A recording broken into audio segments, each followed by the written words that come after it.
واحد من الزملاء عرض سيارة للبيع على أحد المواقع، فتواصل معه أخ أندونيسي وأبدى رغبته في الشراء. تعامل بسيط، خطوات روتينية، والتقوا. في اللقاء هذا الأخ الأندونيسي سأل صاحبنا: أنت من وين؟ فقال له: من فلسطين.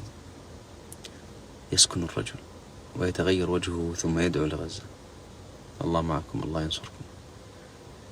المفاجأة ليست هنا، يعني ليست في التعاطف، هذا متوقع، لكنه بعدها قال جملة عابرة علقت في ذهني. قال: أنا أدفع من راتبي شهريا لفريق تقني يقوم بمحاولة اختراق لمواقع إلكترونية للاحتلال. شيء عجيب. شهريا. كيف وجد لنفسه بابا لنصرة إخوانه؟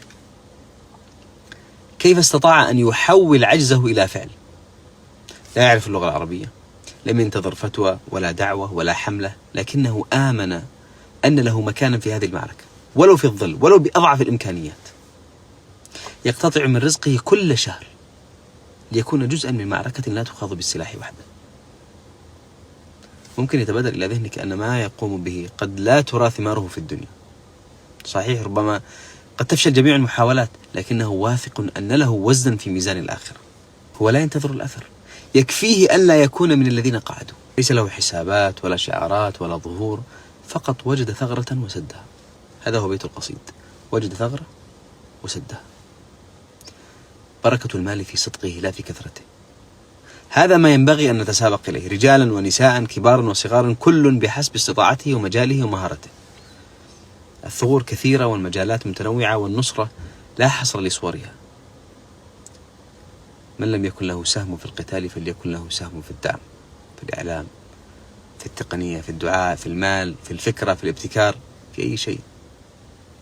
وبالمناسبة، عادي لو تعبت وبذلت مجهود حتى تجد جهة موثوقة، عادي جدا. لا يكن دافعك فقط هو إسقاط واجب وإرضاء لضميرك، لا، تأكد من وصول هذا المال. حاول مرة ومرتين وثلاثة حتى تتأكد أنها تصل. إخوانك يحرقون أحياء، أطفالهم يتضورون جوعا. تعامل مع الأمر كما لو أن ابنك هناك، حتما ستجد طريقا لإغاثته.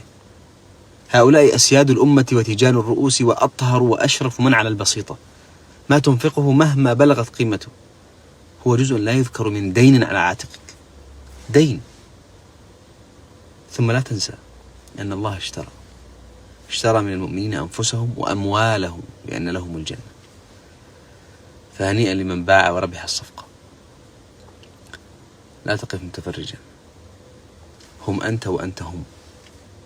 المسلم للمسلم كالبنيان يشد بعضه بعضا، كما قال عليه الصلاة والسلام. السلام عليكم.